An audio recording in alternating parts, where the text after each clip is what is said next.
Welcome, everyone. I'm Dick Deming. I'm Medical Director of the Mercy One Cancer Center and the founder of Above and Beyond Cancer. Welcome to our weekly cancer education series.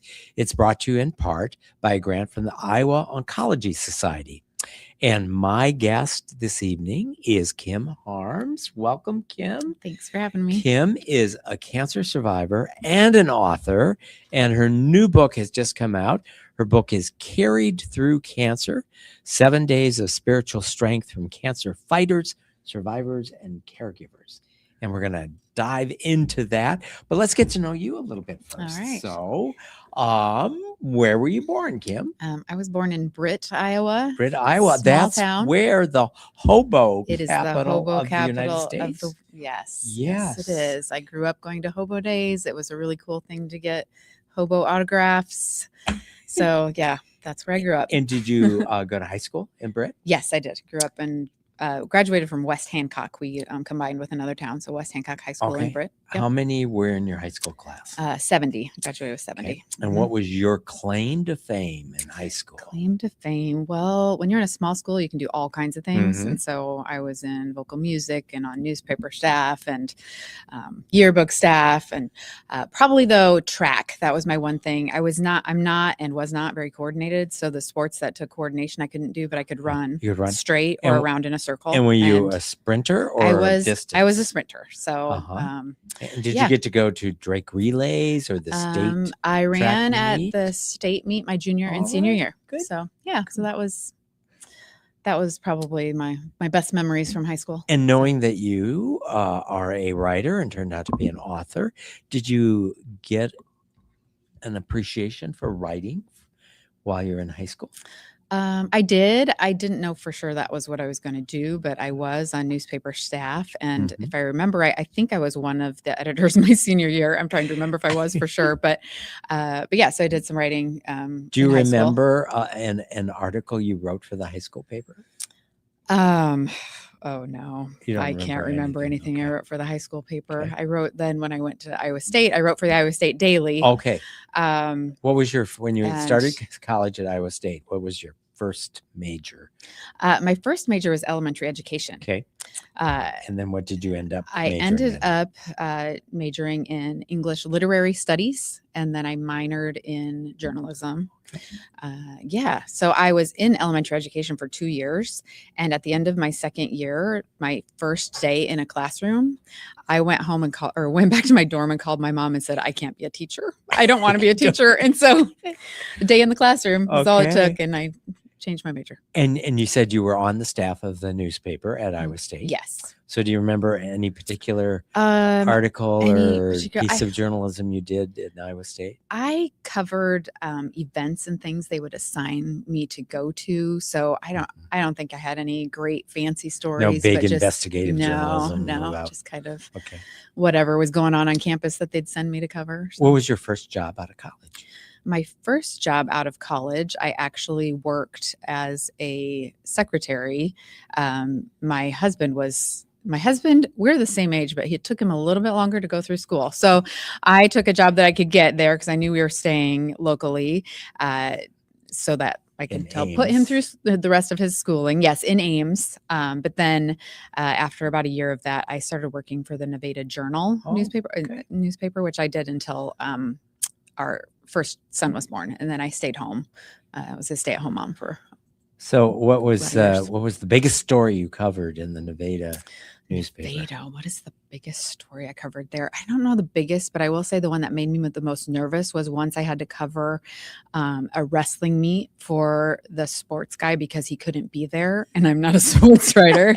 So that's probably was the one I was like, I don't want to do this. So yes, But you did. yes. And obviously, you're here today, not only because you're a writer, but you're also a cancer survivor. I And am. obviously, that influences at least the two books that I'm aware of that you have written. And so I thank you for being back on. Maybe just tell us a little bit about your cancer journey. And like Sure. many people, wasn't necessarily a straight and narrow Right. point A to B and all done. Right. Yes. So I was first diagnosed with breast cancer, invasive ductal carcinoma, stage 1, a month after I turned 40, which was actually on the 20th of January, will be 10 years ago. Was it Like your that'll be my first 10th anniversary. mammogram? It was my first mammogram. I happened to find the lump though. Oh, So okay. I found a lump and went to my doctor and my physician. She said, yeah, you should probably get this checked out. And it ended up being cancer. So it was actually my first and only mammogram because then I had bilateral mastectomy, and I went through that and then was on hormone therapy, was supposed to be on that for 10 years. But then at the 7-year mark, my cancer decided to come back anyway. And so that again, that was 3 years ago. Strangely enough, on January 20th, it was 7 years to the day that I found the lump or on my for the second diagnosis. So the first time you found the lump in your breast, and the second time found the lump under your arm. Yep, in my armpit. Same side. Yes. So that time it was further advanced. It was in my armpit. It was in my lymph nodes. I had 20 lymph nodes removed, so an awful lot of them. And then I went through 16 rounds of chemotherapy, 25 rounds of radiation, surgeries, and I've been cancer-free now for what, 2 years? Right. A little more than 2 years. So yeah. And well, congratulations on that. And thank you for sharing your story and using your story to help inspire other women, to educate them. And that's what this book is for also. I mean, some people write journals and diaries that can be cathartic and help oneself, but your writing is not just to help explore your own feelings, but to help others with some of these common feelings that happen. I mean, you are described the first time you had cancer, and there's no going back in time. It's like that's a point in time that you will remember the date, who told you, how you heard, what you felt. But you also write about when you found it the second time, and the impact. How would you characterize, compare and contrast the first time you were told you have cancer and then 7 years later when you found the lump under your arm? There are similarities, but it was much different as well. The first time, I had not been in the cancer world, and I know it was the case for me, and for the case for a lot of people I know who aren't exposed to cancer. It is just a scary word, and you think cancer, you think death, and so it was very scary for me. I remember, and I just remember when I was diagnosed, it was my family doctor who called to tell me, and she's so sweet, and she's local, or works in in Huxley, and she's like, Kim, if you didn't answer the phone, I was going to come to your door. And so it's really, it came from a loving person who I know well. But I just collapsed after I got off the phone into my husband, Corey, was there, and I just cried, and I just said, I don't want to have cancer. I don't want to have cancer. And it was just very scary. And the unknowns, I had a lot of fear. I had a lot of fear that first time. The second time I was diagnosed, the fear was a little different. I stayed in the cancer world because I've just stayed very connected to a lot of different people who are going through cancer in different organizations. And so I've just stayed in the cancer world. And then my first book as well was cancer related book. And so it felt like, oh, why do I have to do this again? But it wasn't as scary because I knew the world and I was still in it. Yeah. Because ironically, your second diagnosis was arguably more significant from a medical perspective, but because you had already lived in that world for 7 years and knew the ins and outs of lots of people that had had recurrences and had gone through treatments and gone through different treatments, it was familiar. Yes, it was. And that's, I think, knowing makes things less scary just in general. When you, I was scared when it was actually Dr. Beck who called me and told me that I would need to go through chemo. And, I had been praying, Lord, please don't make me do that. Because the first time you were able to Right. I didn't avoid have the to the chemo. first time. Yeah. So I was definitely scared going to the chemo floor that first day. I vivid memories of that first chemo experience. And it was actually a full, there were a lot of people around. It was very busy on the floor. I remember getting, the red devil that people talk about. So just watching this red stuff being pumped into my port, and the person across from me was watching The Price is Right really loud. And I just, every time I hear anything from that now, it just takes me right back there. And I'm like, never am I watching that. Through your Yes. Price is Right. So obviously the second time, surgery, removing a lot of lymph nodes from under your left arm, chemotherapy, idiomycin, Cytoxin, then followed by weekly Taxol. And then after that? After that was the 5 rounds of radiation, and 5 rounds, 25 rounds, 5 weeks. 5 weeks. And then I had my ovaries removed after that. I had previously, in between the 2 cancers, had my uterus removed. And for whatever reason, they didn't remove my ovaries at that time. So I had to go back and have that done as well. So. And then are you on anti-estrogen? Oral therapy? I am. And I just a month ago stopped taking Verzenio, which I was on for 2 years as well, which is, I think, a little bit newer for earlier stagers. But I did that for 2 years, was thankful to be done with it. But my side effects were tolerable compared to a lot of people. So it was okay. So obviously you're not exactly done with treatment. You're still on the anti-estrogen treatment. Probably will be for 10 years or so. What would you say are some of the lingering issues? You're cancer-free, but you're not symptom-free. Right. So what would you say are some of the lingering issues? And by issues, I'm interested in the physical, but psychosocial, emotional, financial, spiritual issues that you're experiencing as a consequence. Yeah. As far as physical goes, the biggest thing is lymphedema. My lymphedema is relatively minor, but it's bothersome to me. And I have to be very, very proactive about keeping. I wear this lymphedema sleeve almost every day.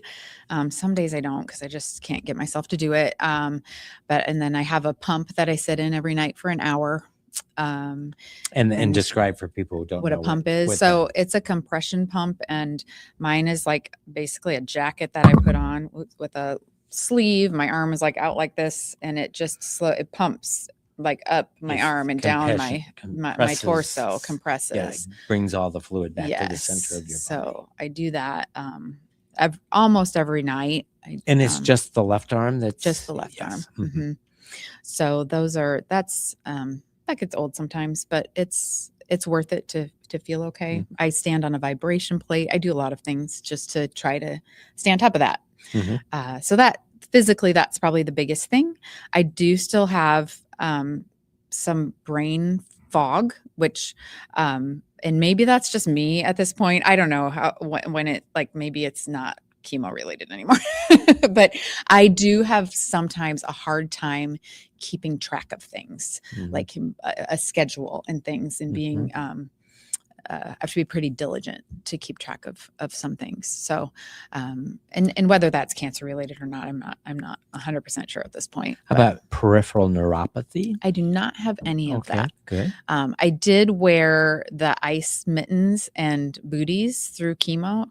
And so whether that is what helped me or not, I don't know, but I have had 0 problems with neuropathy. And how about from the radiation? Do you have stiffness and range of motion issues? I really don't. And again, I was really proactive in stretching and going to a physical therapist and like working on that. And even now I try to do yoga regularly and stretch. And so I really have pretty good range of motion. When my arm is bugging me a lot, it's maybe a little less than normal, but pretty good range of motion. So And how about any lingering issues related to financial issues from the cancer treatment, or spiritual issues, or philosophical issues? financial, our insurance was pretty good. It is a cost though. So Mhm. yes, there Even is with great insurance, it it can is easily be 10,000, 15,000 a yeah. year copays and Yes, and deductibles. that's about where we're at, and so you just had to get used to, okay, this is what we have to do. We have to it's part of the budget now, like part of how do you Mhm. do that? But thankfully, we've been able to deal with that, and it's all right. And then as far as like psychological, spiritual, I will say that I've had some hard times through the last like decade of being in the cancer world, and times when I've just not wanted to have to do the things that God has put in front of me.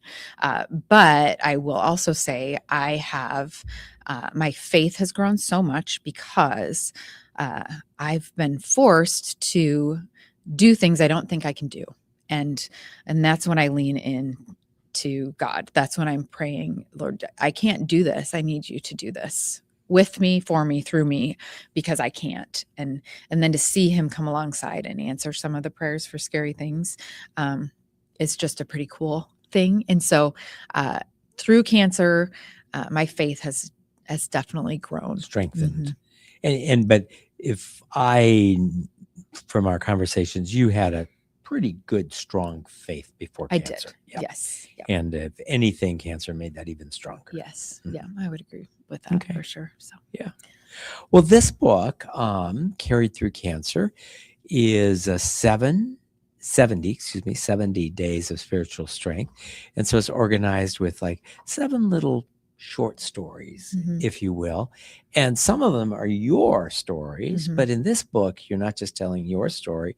You're also, some of the stories are others that may have been maybe cancer survivors or caregivers or other people in the world. yes. Yeah. Yeah. So it's 70 stories, which it's a devotional book, and they're often 60 days or 90 days. But when I started this, my plan was to do it 10 weeks. But my publisher decided 70 days sounded better than 10 weeks. So that's a 70. But it is loosely broken into weeks. So the first 5 days of each week are stories that I wrote based on interviews I did with either a cancer fighter or cancer survivor. And then day 6 of each week is a caregiver story. And then day 7 of each week is one of my personal stories from one of my diagnoses. So I these are see. all, I interviewed each of these women, some in person, some on Zoom, some via phone calls. It was a lot of interviewing and a lot of going through notes. And, but I enjoy taking other people's stories and writing them. So I really did enjoy doing that. And then I also got to meet some really awesome women who have been through some really hard things. And each of these stories points to where God met them in their cancer. There's a scripture, there's a prayer, and this is what happened to me, and this is where I saw God meet me, is kind of how those Well, stories let's shake dive out. in a bit, and I'm going to take the prerogative of a couple that I highlighted. And I have to say, because I know you and knew you, I was gravitated toward the ones that are your stories. Yes. But so a couple of my favorites, one, It Doesn't Go Away. Our hearts were heavy, but we chatted with Panera bags in our hand as we walked the hospital corridors on the way to sit with our friend. Then we turned the corner and I saw it. The waiting room that I sat in 2 years earlier on the morning of my bilateral mastectomy.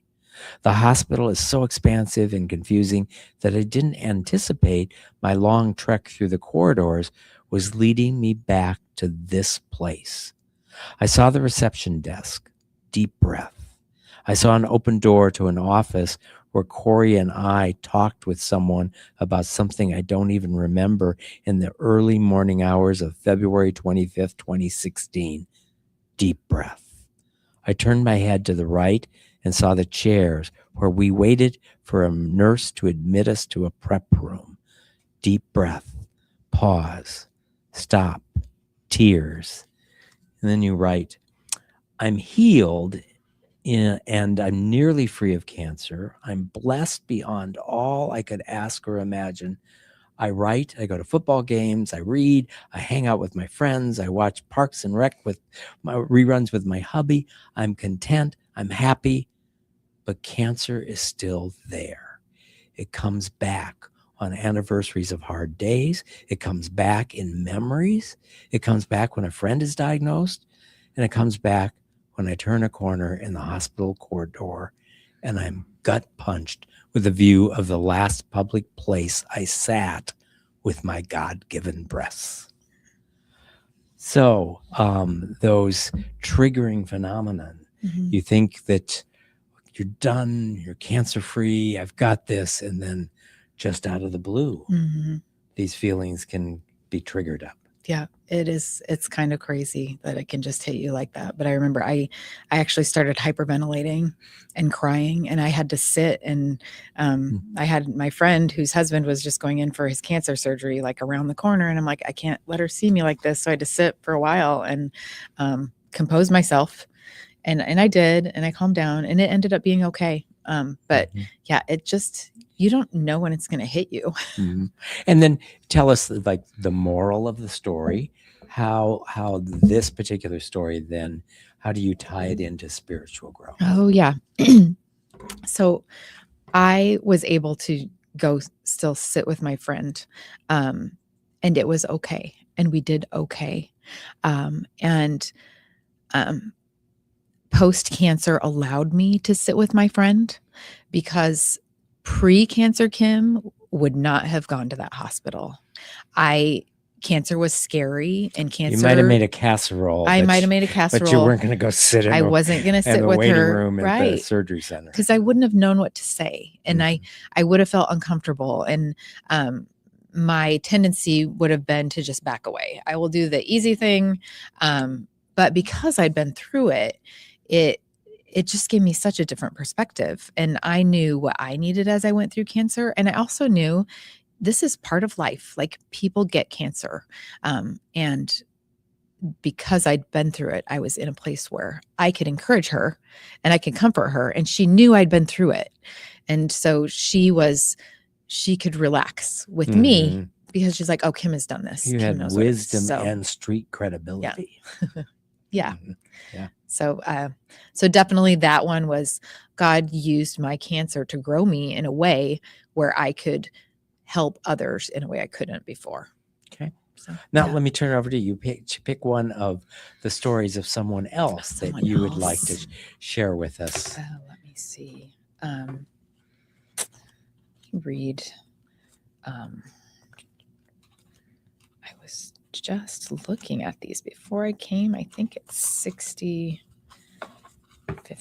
maybe. And the people that you interviewed, were some folks that you knew from your cancer journey? Like there were people sitting in a recliner in a cubicle near you when you were getting your chemo, or some people I knew. So some of these women I interviewed are actually friends of mine now that I've met and got to know through cancer. And so some of these women actually I interviewed for my previous book as well. 131. But a lot of these people I've never met in real life and maybe never will. So I just kind of word of mouth talked to the people I knew. And then from them, I said, hey, if you know anybody else has gone through this who you think might be willing to talk to me, give me their information. We'll see if we can connect. And then I'd connect through that person. And so it kind of was this chain of people. So there's local people, a lot of people from Iowa that I know and met in person. But I interviewed people from all over, Florida, California, Wisconsin, and when Michigan, you would meet with someone Colorado. that you didn't personally know, would you connect over a telephone or over a video? Usually video. Some people preferred telephone, and so we did it that way. But I would say 75% was over video, and then a few on the phone. Okay. So a few of them, man, I'd look at this and maybe be like, I don't know what that person looks like, but I've talked to them and I've had great conversations. So, but this one it's day 62. It's called The Wedding That Almost Wasn't. And this is caregiver, actually. And the Audrey is the one I interviewed. It says Audrey's daughter, Kelsey, was diagnosed with triple negative breast cancer at age 28, 1 month before her June wedding. She discovered a lump on her breast in December of the previous year, but her doctor refused to do a biopsy because she was too young to have cancer. Months later, she learned the truth. Being brushed aside from the start, combined with her doctor's bedside manner after diagnosis, left Audrey angry. I had to ask God to help me forgive him. I know he's just human, but I tried to work hard through that, but it was really hard. At the same time, she struggled with anger over what her daughter was facing. She trusted in her mind that God ultimately had the best plan for her, but her feelings were another story. I told God, I'm going to give her to you. If you decide it's her time, I'm going to trust you. But I'm going to be really angry and really hurt. But I'm not going to walk away from you because you know what's best for her. Audrey has a reputation as a prayer warrior. When people ask her to pray, they believe she will do it. But when it came to her daughter's life and diagnosis, she couldn't pray. I could pray for other people, but I couldn't pray for my daughter. I didn't even know. I could hardly get a word out. I was like, Holy Spirit, intercede because I don't have the words. Worship music and her decision to look for miracles got Audrey through those early days. She knew what Kelsey was facing was overwhelming, but she also knew God could provide for her needs. A little series of miracles allowed Kelsey's wedding to happen. She was told waiting until after her wedding to begin chemo was out of the question, so they replanned her wedding in days, and God provided. And he provided with a venue, he provided with a photographer, he provided food, he provided everything they needed. And almost all the people who had RSVP'd to the wedding that was supposed to be months away were able to come with about 2 weeks notice, I believe, to this wedding. And that was a huge just answer to them. And she is since now cancer-free. And she just had a baby last fall. Oh, wow. Just really cool stories Mhm. of very hard things. But wow, to see, that was an awful thing, but look what came out of it. Those are just so encouraging to me. And that's a big reason I wanted to write this book, because I have those personal stories, right? But I was like, other people have to have these too. And when you're going through cancer, it's so easy to look at all of the bad stuff and all of the hard stuff and get depressed and not want to do things and not be able to find the joy. But I'm like, oh, I want to be able to give people little pieces of joy. Like, look at this. There's still some joy to be had. And so I love that story of hers. How would you say your Iowa State University education that included journalism and your work at the Nevada newspaper as a journalist, how did that influence the way you interacted with the people that you interviewed? I think it probably influenced it a lot. I've had a lot of practice interviewing and talking to people, and so I think it just helped me to know the right questions to ask. I maybe didn't always ask the right questions, but it also helped me. Most of these women I talked to for between 30 and 60 minutes for our interview. And then I'm writing like 500 to 600 words. So it's very short compared to what we talked about. But as I spoke to them, my brain would be listening for, where's the story? Like, where's the story here? I would get all of their background. I have way more information than I needed on their cancer experience.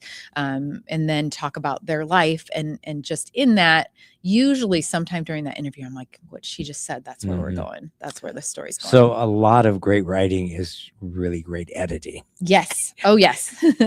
You can't just, just type up the transcript right. and send it off into the world. Yep. I honestly, my favorite part of writing is the second draft. The first draft is way too many words and never sounds good to me. And I do love to go back. And I think that's part of the journalism thing, to go back and shrink it and say it as concisely as I can, which you have to do when you're writing in a journalism. Do you, I just blocked on the name I was going to ask you. So it is a poet, a breast cancer poet who just passed this year. And the point I was going to make is, if you think editing that to a 500 word prose, can you imagine editing it to poetry? Oof, yeah, that's the work that it right. Can I choose another one? Sure. So this is one that this one is called Trail or Trial. Around mile 13 of our 14.5 mile day of hiking the Superior Hiking Trail, My poor little son, Lewis, who I think you told me was about 10 at the time, Yep. was barely holding on. We'd planned to hike closer to 6 miles, but because of circumstances, we ended up having to do 2 days of hikes in one day, hence this 14.5 mile day. Hiking for more than 10 hours in unseasonably sweltering heat had done Lewis in. He said, "Mom, my feet hurt so bad I can't even walk. Mom, I'm sure my feet are bleeding. Mom, can I please just cut my feet off?" Our family was not new to the challenges of backpacking, but this was definitely our hardest trail day yet. And I wanted to say, "Yes, buddy, just stop," or "Sweetheart, just let me carry you." But I couldn't do that. I was carrying a backpack of my own. And though I was keeping my discomfort to myself, I kind of wanted to cut my feet off too. The only option was for Lewis to walk himself out on his own tired and sore feet with his dad and me cheering him on the best we could. And what's the teaching, the spiritual teaching of that story? Yeah. So that is just a picture of God has a different road for each of us, a different path for each of us. And there's going to be hard things in our lives, and nobody else can do those hard things for us. They can come alongside of us, and they can be a great help and great support, but we still have to be the person who does the thing. We have to get up and put one foot in front of the other and continue. We can't just, you're not allowed to just hop off the trail. You've got to figure out a way to get to the end of it. And it's painful sometimes. And that trail was physically painful, I think, for all of us, because I don't think any of us wanted to be there by the end. and cancer is kind of like that. It is a journey. It is a hike, and it is not something you can stop and get off of. You have to do the chemo, and you have to do the radiation, and you have to do the surgery, and it's you can't speed it up. You just have to keep on walking through it. And that it's just such a good picture of life. And God walks you through it. Like, he doesn't leave you on that path. And I don't know if I wrote it in that story, but I think of Jesus, even in the Garden of Gethsemane, before he was going to be crucified. And he says to his disciples, "Sit here and pray a while. I'm going to go further and pray." And this isn't new to me, but somebody had told me this, and I thought it was a great picture. Like, he had these people that were encouraging him too, but he, even being who he was, he had to go further by himself without his friends and pray. And so it's just, we have to do things that we're called to do, and nobody else, even my husband can't do it for me, even though he wants to so badly, right? Doesn't do any good for him to sit in the chemo chair and get the red devil put into his veins. Right. It's the path that we have to take. So, yeah. Beautiful. I'll let you choose another one now of somebody that you interviewed. Else. Okay. Let's go for Renell. This one's called "When It's All Too Much." Wow, but this is another one of someone being angry at God. Sometimes that just happens, right? It is. Sometimes you just have anger when it's all too much. Ronell was angry at God, recovering from a bilateral mastectomy and breast reconstruction surgery after being diagnosed with invasive ductal carcinoma at 44. She broke out in a rash that quickly spread through her whole body, a red, burning, itchy rash. She ended up in the ER, where she learned she was experiencing a drug eruption. The combination of all the extra substances in her body caused an intense physical reaction, and there was nothing she could do but wait it out as the drugs made their way out of her system. Sitting exhausted and in pain on the exam table, she cried out to God, "I said I would do cancer, but I didn't say I would do this." Cancer was hard enough on its own, but this was more than she bargained for. She went home. She went back home to one of the most miserable weeks of her life. Showering was so painful it made her cry, but her showers weren't the worst part. The nights were the worst. One night, as her family slept, she lay awake sad, mad, and exhausted, but unable to sleep. She managed to maneuver a folding chair into the bathroom. When I was sitting on that chair in the bathroom, I was overcome with fear and I was mad and I just felt really alone and like I was being spiritually attacked. If Satan couldn't get to her with a cancer diagnosis, she thought he's going to try to break me with this. The only thing she knew in that moment was to pick up her Bible and read. The Psalms had been a comfort to her since her diagnosis, so that's where she began. She honed in on chapters 4, 5, and 6, reading them over and over. And what struck her was a phrase: "I am weary with my groaning and in my tears. I dampen my bed and drench my couch every night." And I go on with that. And she said she focused on that, and that she learned a lot, and a weight was lifted because she was like, oh, the psalmist can relate with what I am going through. It doesn't all have to be pretty, and it's okay if I'm upset, and it's okay if I come to God and say, I'm mad, I can't handle this. And letting her emotions out really helped her get through that time. And she said the pain and itching, it didn't disappear in that moment. It took her a while to get better, but she said, I understood in that moment that it was okay for me to lament this, and God was still with me and would be with me and help me persevere. And so I think that too is sometimes it's hard, and sometimes we need to complain, and sometimes we need to cry and say, hey, this isn't fair. And it's okay to feel the feelings, because I mean, we've all got them. And so I like that story of her just really being at the end of herself, and then being able to say, okay, it's okay if I'm angry, and I will get through this. And she did. And so, finding comfort at the end. Mm-hmm. When you sit with others, and so this book is, definitely is, even in the title, 7 Days of Spiritual Strength. Did any of the individuals you interview, were they of a faith that wasn't Christian, or have you sat with someone who, might say they're an atheist? And how would you say your spiritual strength that you come through from a Christian background might apply to individuals who have a different religious perspective, Mm-hmm. or no overt religious perspective? Yeah. I mean, I have talked to a lot of women who have been diagnosed who don't have the same Christian faith as I do. My mom has a ministry where they send out mastectomy pillows to women all over the US, and they request those through my website. And many of those women are from various different places. And sometimes people will email me or ask me questions. And definitely I will say that my job is not to force my faith on anyone, but this is a book that is focused on Christianity, and I want people to see that and find that hope.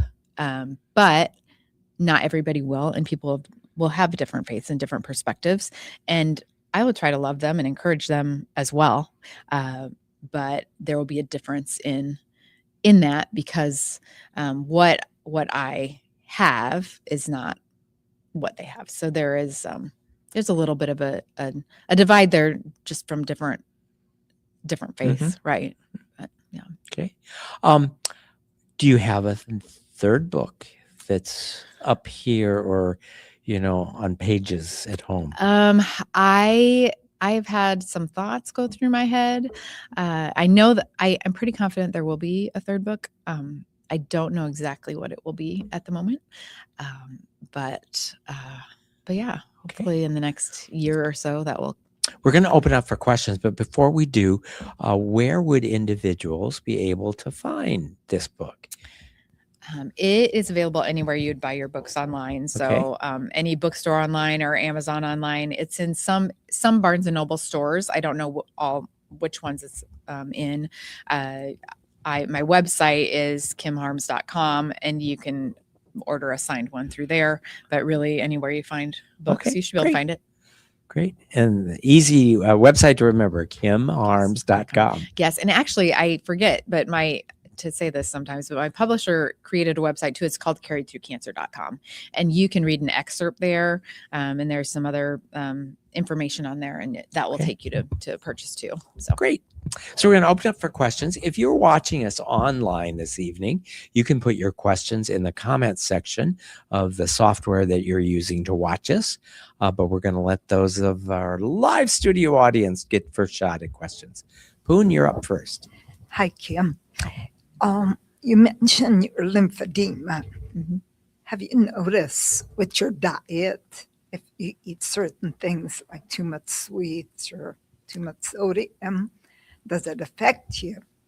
I think it does to some extent. I actually this fall went on an anti-inflammatory diet for a couple months, and then the holidays came, and I said, I'm going to eat my sweets. So, and I do think that was helpful. I just ate a lot of whole foods, cut out a lot of bread, went to mostly sourdough, cut out a lot of sugar, and I do think, I think that was helpful with my lymphedema, and I do have some like achy joint issues and stuff too, and I know it helped with that.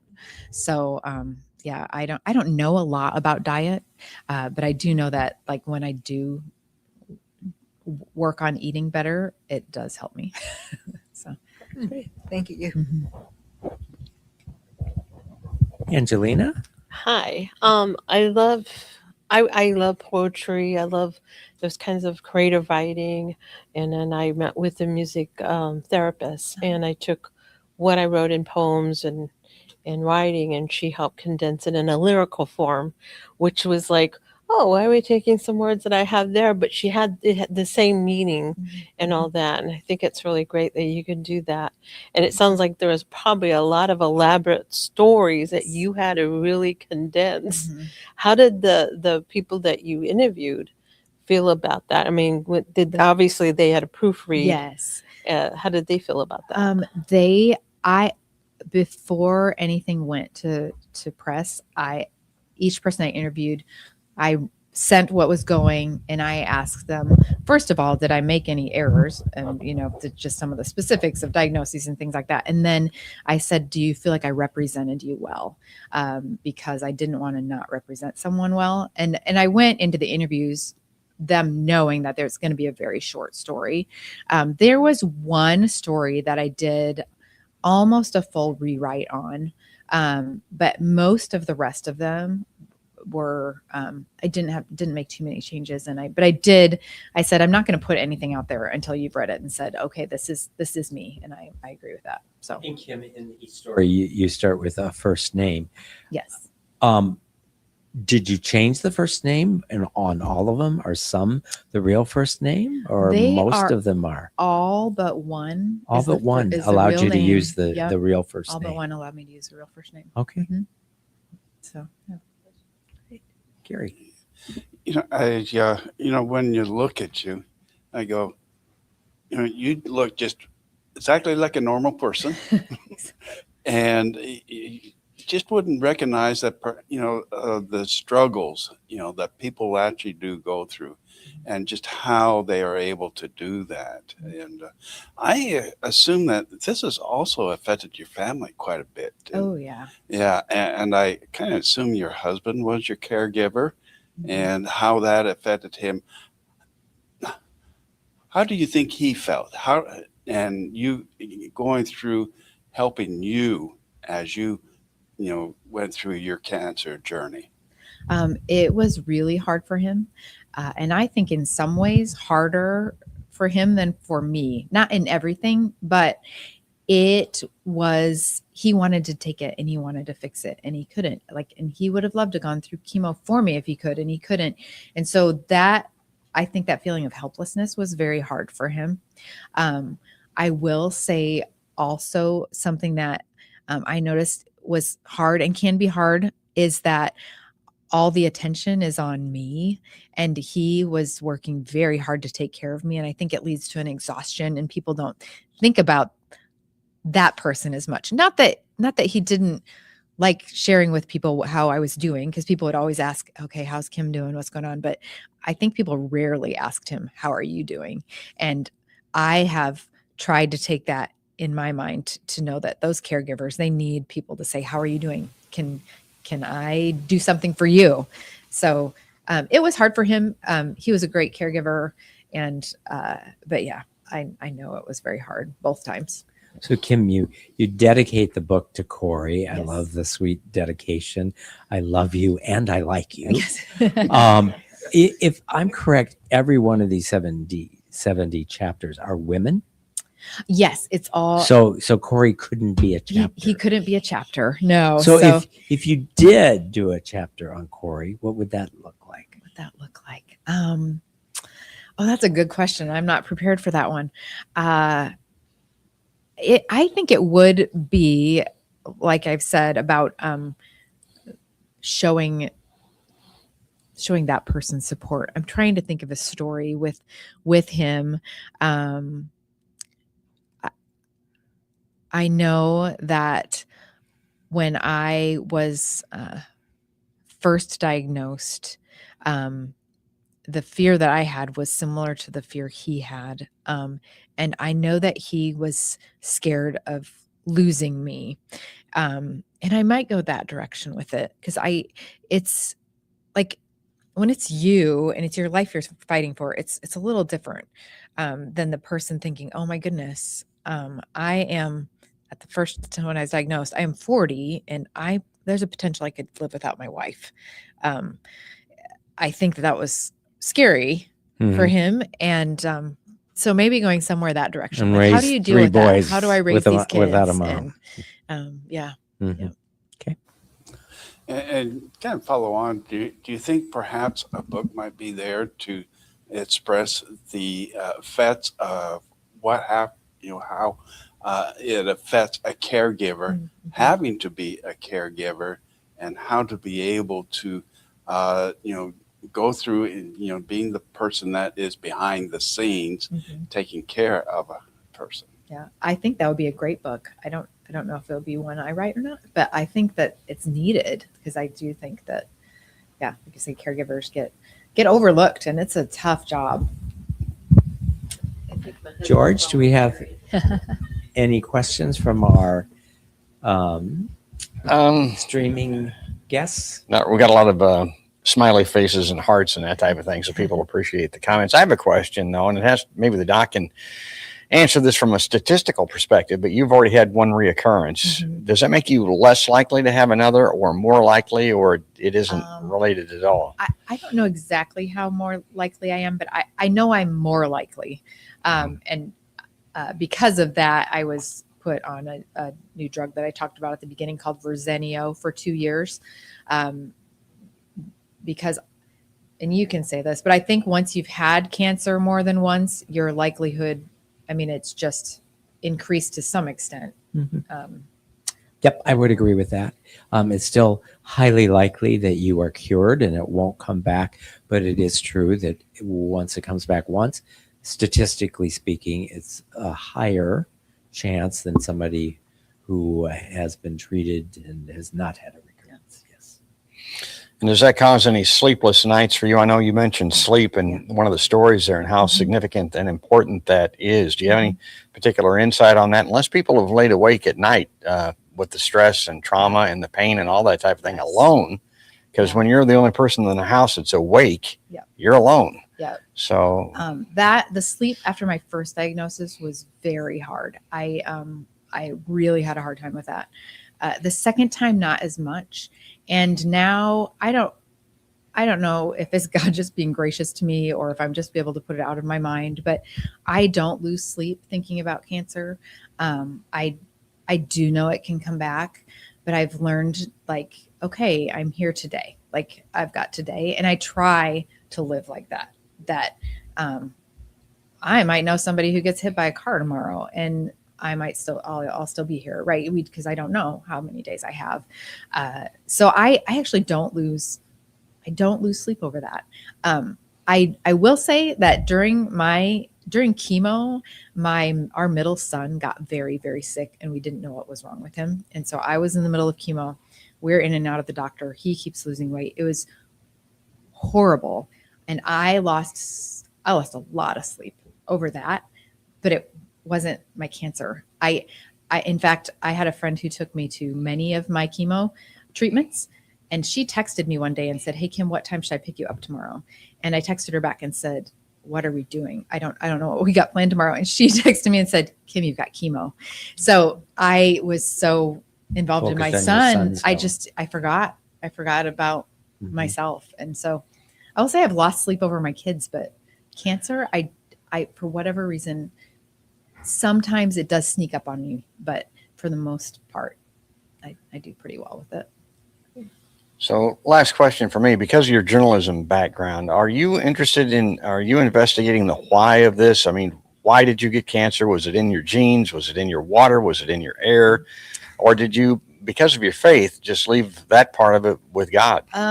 Mostly I've left that to God. I have had all the genetic testing. I believe that's available, and I don't have I'm not genetically predisposed as far as what they can test for. So I do sometimes wonder, like, was it something in, that I was exposed to? But I don't know that I'll ever be able to know that answer. And so I think I'd just drive myself crazy if I tried to figure it out. Mhm. But Any other questions? Well, Kim, I just want to thank you so much for what you've done to tell your story, not just to illuminate your story, but to help illuminate the path for others and to help others have, perhaps if not easier, a different philosophical perspective than Yeah. they might because of Yeah. your writing. So thank you so much. well, thanks for having me. And again, if you want to buy this book, which I'd highly recommend, Carried Through Cancer by Kim Harms, you can get it at any place you buy books or at her website, which is kimharms.com.